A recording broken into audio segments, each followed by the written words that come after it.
लुटण्याचं काम करत असतील, जर तुमचं सरकार भ्रष्टाचारात आकंठ बुडालेला असेल, तर ग्लास भरलेला नाही राहू शकत मनमोहन सिंगजी. सत्य हे आहे की आम्ही तर तुम्हाला भरलेला ग्लास दिला होता, मात्र तुम्ही तो ग्लास रिकामा करण्याचं काम केलंय, देशाला लुटण्याचं काम केलंय. त्यांचे विचार आहेत वंशवादी, आमचे विचार आहेत राष्ट्रवादी. या देशातील साधनांवर पहिला अधिकार जो असेल तो धर्माच्या आधारावर नसेल, तो या देशाच्या गरिबाचा असेल.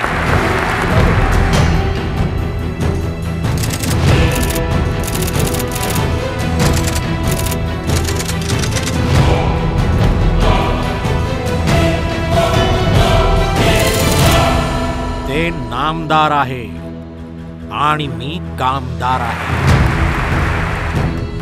एक असा माणूस जो रेल्वेच्या डब्यात चहा विकत असेल, रेल्वेची स्वतःची 4 विद्यापीठे का होऊ नयेत या देशात?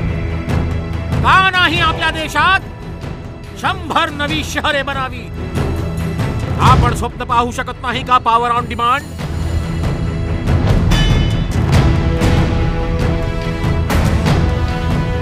सशक्त आणि भक्कम इच्छाशक्ती सोबतच ज्यांच्यात संवेदनशीलता आहे असे नेतृत्व जर कोणाकडे आहे तर ते केवळ भारतीय जनता पार्टीकडेच आहे. आणि त्या नेतृत्वाचे नाव आहे श्री नरेंद्र मोदी, ज्यांना आम्ही आमच्या पंतप्रधानाच्या रूपात 2014 लोकसभा निवडणुकीमध्ये पाहू इच्छितो. कारण जेव्हा आम्ही इथून निघून जाऊ तेव्हा मनात हे दृश्य पाहून जाऊ की जूनच्या महिन्यात देशाचे प्रधानमंत्री नरेंद्रभाई मोदी आहेत.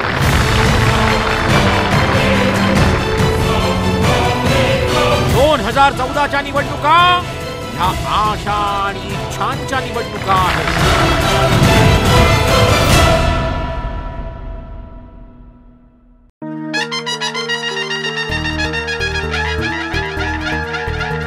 एक नाम जो आशा का अंकुर उपजाने वाला है, राजनीति के कीचड़ में जो कमल खिलाने वाला है, और भारत के आगे पूरा विश्व झुकाने वाला है यकीन के सन 14 में मोदी आने वाला है, मोदी आने वाला है, मोदी आने वाला है, मोदी आने वाला है.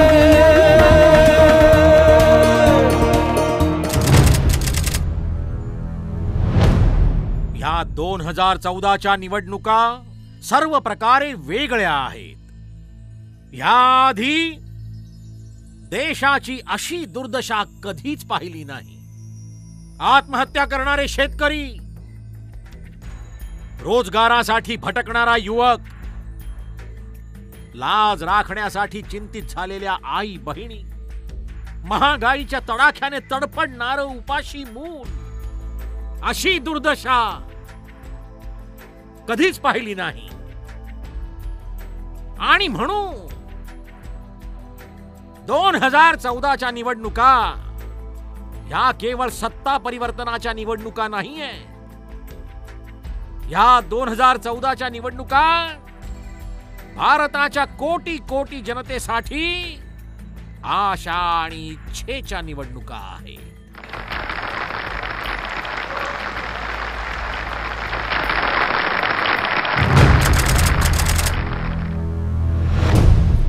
बंधू भगिनींनो, तिथे पक्ष वाचविण्याचे प्रयत्न होत होते आणि इथे देश वाचविण्याची धडपड असते. 2014च्या निवडणुकीमध्ये हा मूळ फरक आहे. देशातील काँग्रेसचे कार्यकर्ते मोठ्या अपेक्षेने दिल्लीला आले होते. त्यांना सांगण्यात आलं होतं की 17 तारखेला पंतप्रधान पदाच्या उमेदवाराची घोषणा केली जाईल. आले तर होते पंतप्रधान घेण्यासाठी, मात्र परत गेले गॅसचे 3 सिलेंडर घेऊन.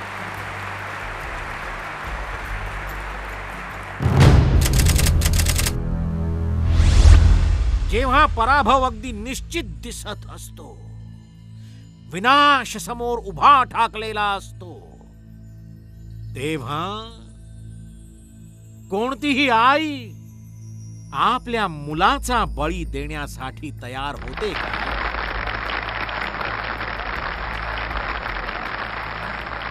कोणती आई आपल्या मुलाचा बळी देईल राजकारणाच्या उंबरठ्यावर?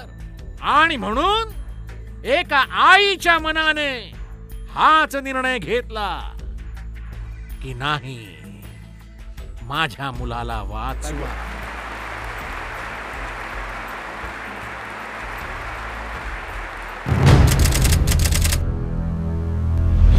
बंधू भगिनींनो, ते नामदार आहे आणि मी कामदार आहे.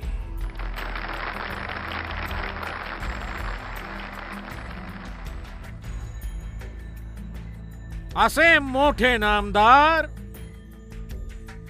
एका कामदारासोबत स्पर्धा करण्यात कमीपणा मानतात, आपला स्वतःचा अपमान मानतात. एक असा व्यक्ती ज्याची आई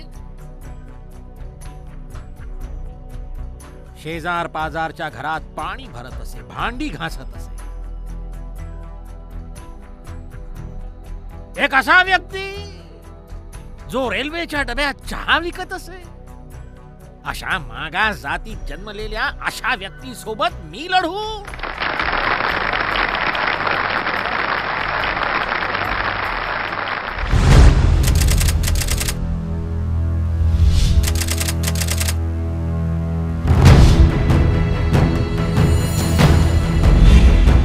आमच्या धोरणांमध्ये अशी काय कमतरता होती?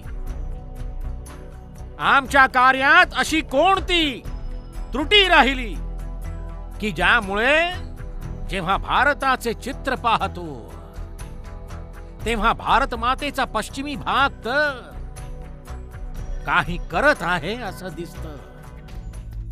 मात्र काय कारण आहे की माझ्या भारत मातेला जर मध्यातून पाहिलं तर पूर्ण पूर्वेकडील भाग विकासासाठी तडफडतो आहे अशी स्थिती का निर्माण झाली आहे? हे असंतुलन का निर्माण झालं? अशी कशी माझी भारत माता असेल जिची एक भुजा तर कणखर आहे आणि दुसरी भुजा दुर्बळ? अशी माझी भारत माता असूच शकत नाही. आणि म्हणून आमचा हा विचार आहे की बिहार असो, बंगाल असो, झारखंड असो, आसाम असो, नॉर्थ ईस्ट असो, ओरिसा असो, संपूर्ण पूर्वी भाग, उत्तर प्रदेशचा हा संपूर्ण पूर्वी हिस्सा, बंधू भगिनींनो, आम्ही संतुलित विकासाच्या स्वप्नाला घेऊन पुढे चालू इच्छितो. जर आम्हाला देश कणखर बनवायचा असेल तर रिजनल एस्पिरेशन्स जे आहेत त्यांना संकट समजले नाही पाहिजे. मागच्या दशकांमध्ये राजनेत्यांनी रिजनल एस्पिरेशन्स कडे जसं दिल्लीवर एखादं फार मोठं ओझं आलं अशाच प्रकारे पाहिलं. बंधू भगिनींनो, रिजनल एस्पिरेशन्स विकासाची एक मोठी संधी बनू शकते. ती एक समस्या नसून संधी आहे. कारण प्रत्येक राज्यात पुढे जाण्याची जी ईर्ष्या जागृत झाली आहे ती जर दिल्ली सोबत जोडली तर आपण किती वेगाने पुढे जाऊ शकू यावर माझा पूर्ण विश्वास आहे.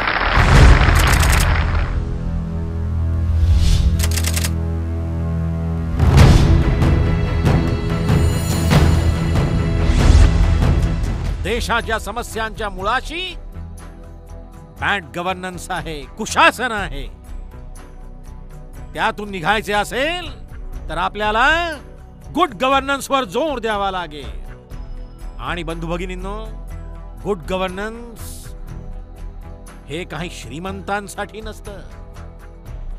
श्रीमंत तर सरकार विकत घेऊ शकतात. गुड गव्हर्नन्स गरीबासाठी असतो, सामान्य वंचितांसाठी असतो, दलितांसाठी असतो, पीडितांसाठी असतो, शोषितांसाठी असतो. केवळ बिल नको आहे, पॉलिटिकल विल हवं आहे आणि करण्यासाठी दिल हवं आहे. बंधू भगिनींनो, ऍक्ट ऍक्ट ऍक्ट खूप ऐकलं आहे, देशाने ऍक्ट ऐकलं आहे, आता देशाला ऍक्शन हवी आहे. माझ्या देश बांधवांनो, देश कमिटीच्या ओझ्याखाली पिचतो आहे. आम्हाला कमिटी नाही, कमिटमेंट हवी आहे आणि देशासाठी कमिटमेंट हवी आहे.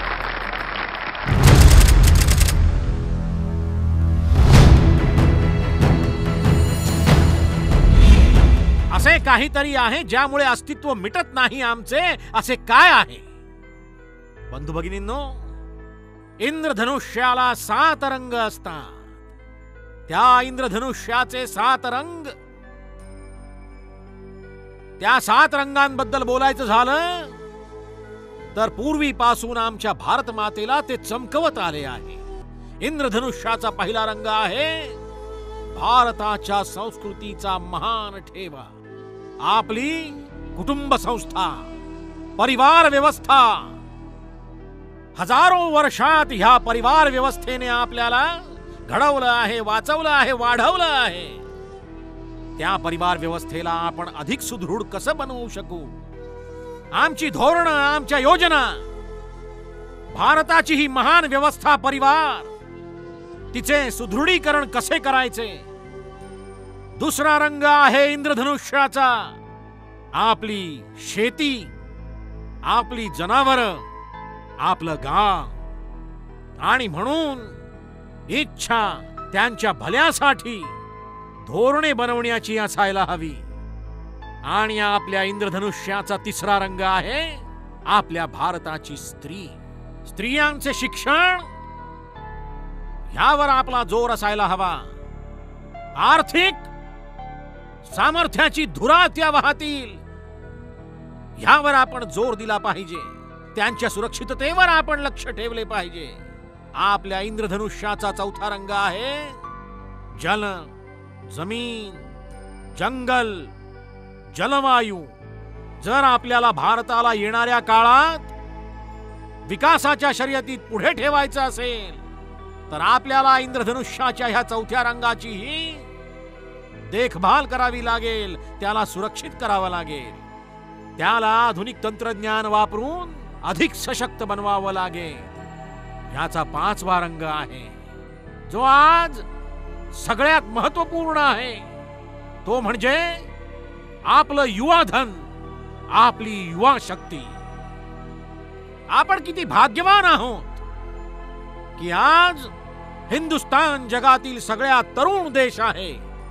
जर आपण तयारी केली असती तर जगाच्या वर्क फोर्स साठी आपल्या भारताचा तरुण ना केवळ भारताच्या निर्माणाची तर पूर्ण विश्वाच्या निर्माणाची ताकद ठेवून असता आणि युवाधनाची रक्षा करून त्याच युवाधनाच्या ताकदीच्या जोरावर भारताला विश्वगुरू बनवण्याचे आपले स्वप्न साकार करू शकला असता. आपल्या ह्या इंद्रधनुष्याचा अजून एक रंग आहे जी आपली अत्यंत मौल्यवान ठेव आहे आणि ती म्हणजे डेमोक्रेसी, आपली लोकशाही. आणि ज्या देशाकडे डेमोग्राफिक डिव्हिडंड असेल, डेमोक्रॅटिक डिव्हिडन्स असेल, तो देश जगात किती वेगाने आणि ताकदीने पुढे जाऊ शकतो. आपल्याला आपल्या लोकशाहीला रिप्रेझेंटेटिव्ह सिस्टीम पासूनही आणखी पुढे नेऊन पार्टिसिपेटिव्ह डेमोक्रेसीवर जोर देण्याची गरज आहे. प्रतिनिधित्व वाली लोकशाही, जनभागीदारी वाल्या लोकशाहीकडे आपल्याला घेऊन जायचे आहे. बंधू भगिनींनो, आम्हाला अभिमान आहे की आम्ही गणतंत्राच्या परंपरेचे पालन करतो, पण ही काळाची गरज आहे की सर्वसामान्य मानवी गणतंत्रात गुणतंत्राचीही अनुभूती असावी. आणि ह्या इंद्रधनुष्याचा 7वा रंग जो अत्यंत महत्वपूर्ण आहे तो आहे ज्ञान. मानवजात जेव्हा जेव्हा ज्ञान युगात राहिली आहे, भारताने डंका वाजवला आहे. आपण ज्ञानाचे उपासक आहोत. प्रत्येक आई आपल्या मुलाला आशीर्वाद देते तेव्हा काय म्हणते? म्हणते, बाळा चांगला शिकून मोठा हो, प्रत्येक आईच्या तोंडून हे बाहेर येते. हे ज्ञान आपल्या ह्या इंद्रधनुष्याच्या 7 रंगांपैकी महत्वाचा रंग. ह्या ज्ञानाला आपण कशा प्रकारे अधिक शक्तिशाली बनवू शकू त्या दिशेने आपल्याला पाऊल टाकायचं आहे. बंधू भगिनींनो, ह्या 7ही रंगांची कीर्ती कशी वाढे, नवीन कल्पकता कशी जुळेल, नवीन विचार कसे त्यासोबत येतील, ह्यांच्या आधारे आम्ही पुढे जाऊ इच्छितो.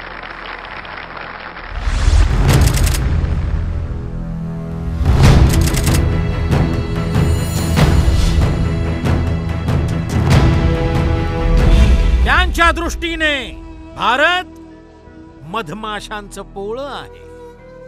ते म्हणाले होते हनी बी आहे. त्यांच्या मते भारत मधमाशांचं पोळं आहे. पण आमच्या मते भारत आमची माता आहे. त्यांच्या मते गरिबी ही मनाची अवस्था आहे. आमच्या मते गरीब आमच्यासाठी दरिद्र नारायण आहे. त्यांचा विचार आहे जोपर्यंत आम्ही गरिबाचा विषय काढत नाही तोपर्यंत मजा येत नाही. हे त्यांचे शब्द बोलतो आहे, एक शब्द माझा नाही. ते म्हणतात जोपर्यंत आम्ही गरिबाचा विषय काढत नाही तोपर्यंत मजा येत नाही. आणि आम्ही जेव्हा गरिबाचे म्हणणे ऐकतो, ते लक्षात ठेवतो, तेव्हा वेदनेने रात्रभर झोपू शकत नाही.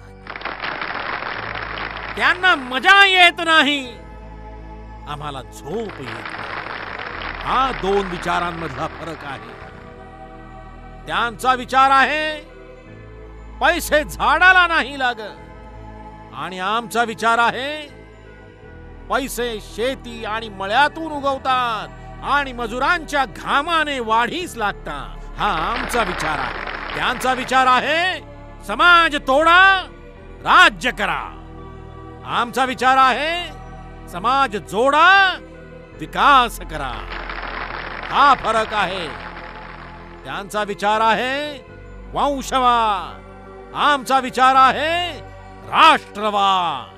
त्यांचा विचार आहे राजकारण सर्व काही आहे, आमचा विचार आहे राष्ट्रनीती सर्व काही आहे. त्यांचा विचार आहे सत्ता कशी वाचवायची, आमचा विचार आहे देश कसा वाचवायचा. अगदी आत्ताच त्यांनी सांगितलं की निवडणुकीत त्यांना तिकीट दिलं जाईल ज्यांच्या मनात काँग्रेस आहे. त्यांचा विचार आहे देशाला ते चालवतील ज्यांच्या मनात काँग्रेस आहे. आमचा विचार आहे तिकीट त्यांना मिळेल ज्यांच्या मनात भारत माता आहे. हा विचारामधला फरक आहे.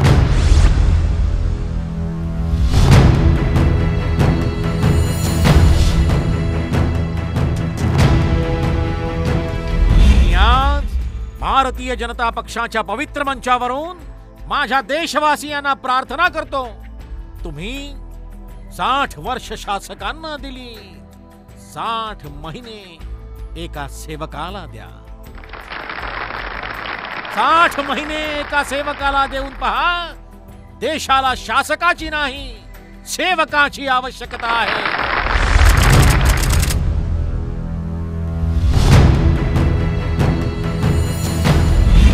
बंधू भगिनींनो, जल, जमीन, जंगल, शेती, पशु यांच्या विना देश चालणार नाही. आपली शेती आधुनिक बनव, प्रोडक्टिव्हिटी वाढव, पर ड्रॉप मोर क्रॉप ह्या संकल्पनेला आपण साकार करू. एका एका पाण्याच्या थेंबाने शेती कशी साकारता येईल, ड्रिप इरिगेशन हो, स्प्रिंकलर्स असोत, आधुनिक विज्ञान कसं स्वीकारलं जावं, धोरणांना प्रोत्साहन कसं दिलं जावं. ॲग्रो इन्फ्रास्ट्रक्चरच्या सोबत नद्यांना जोडण्याचा जो संकल्प अटलजींनी दिला आहे, ते अटलजींचं स्वप्न साकार करण्यासाठी नद्यांना जोडण्याचं काम आपल्याला प्रामुख्याने करावं लागेल.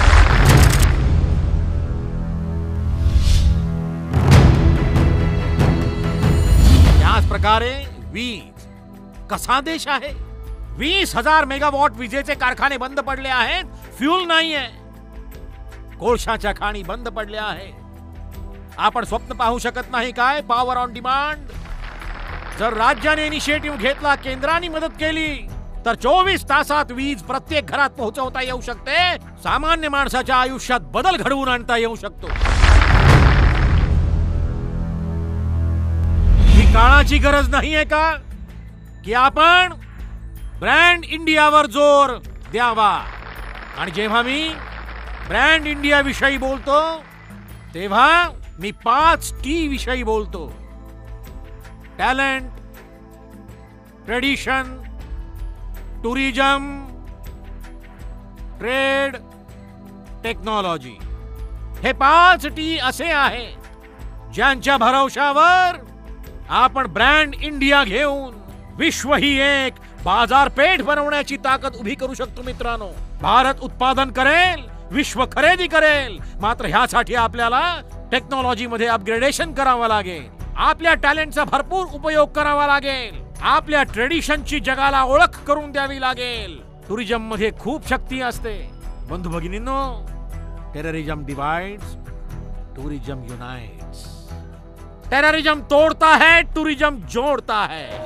हर गांव में नमो नमो, हर नगर नगर में नमो नमो, हर गली में घर में नमो नमो, हर डगर डगर में नमो नमो, नमो नमो नमो नमो नमो. उन्नति का एहसास मोदी, एकमात्र ही आस Modi.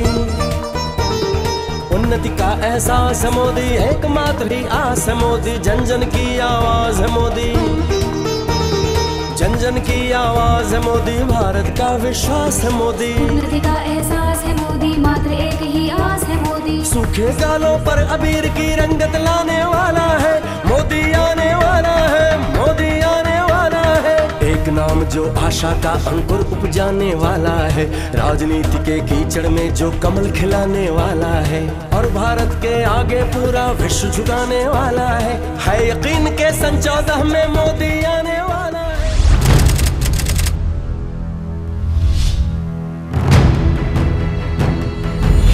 My idea of India, Satyamev Jayate. My idea of India, वसुधैव कुटुंबकम. My idea of India, अहिंसा परमो धर्मः.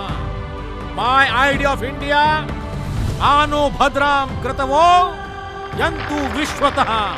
My idea of India, सर्व पंथ समभाव. My idea of India, एकम सद्विप्राः बहुधाः वदन्ति सत्य. माय आइडिया ऑफ इंडिया, सर्वे भवन्तु सुखिनः, सर्वे सन्तु निरामयाः. माय आइडिया ऑफ इंडिया, सहना भवतु, सहनौ भुनक्तु, सह वीर्यं करवावहै. माय आइडिया ऑफ इंडिया, न त्वहं कामये राज्यं, न स्वर्गं न पुनर्भवं, कामये दुःखतप्तानां प्राणिनामार्तिनाशनम. माय आयडिया ऑफ इंडिया, झाडातही ईश्वर असतो. माय आयडिया ऑफ इंडिया, वैष्णव जन तो तेने रे कहिए, जे पीड़ पराई जाने रे. माय आयडिया ऑफ इंडिया, वाच काछ मन निश्चल राखे, परधन नव झाले हाथ रे. माय आयडिया ऑफ इंडिया, यत्र नार्यस्तु पूज्यन्ते, रमन्ते तत्र देवताः. माय आइडिया ऑफ इंडिया, नारी तू नारायणी. माय आइडिया ऑफ इंडिया, दरिद्र नारायणाची सेवा. माय आइडिया ऑफ इंडिया, नरकर्णी करे तो नारायण हो जाए. माय आइडिया ऑफ इंडिया, जननी जन्मभूमिश्च स्वर्गादपि गरीयसी. वंशवादापासून मुक्तीसाठी, भाव भावंडातील तंट्यांपासून मुक्तीसाठी, भ्रष्टाचारापासून मुक्तीसाठी, महागाईपासून मुक्तीसाठी, कुशासनापासून मुक्तीसाठी, देशाच्या रक्षणासाठी, सर्व जणांच्या सुरक्षेसाठी, राहण्याच्या घरासाठी, खाण्याच्या अन्नासाठी, रोग्याच्या औषधासाठी, दरिद्र नारायणाच्या भलाईसाठी, शिक्षणात सुधार होण्यासाठी, युवकांच्या रोजगारासाठी, स्त्रियांच्या सन्मानासाठी, शेतकऱ्यांच्या कल्याणासाठी, स्वावलंबी भारतासाठी, शक्तिशाली भारतासाठी, समृद्धशाली भारतासाठी, प्रगतिशील भारतासाठी, भारताच्या एकतेसाठी, एक भारत श्रेष्ठ भारतासाठी, सुराज्याच्या राजकारणासाठी, सुशासनाच्या राजकारणासाठी, विकासाच्या राजकारणासाठी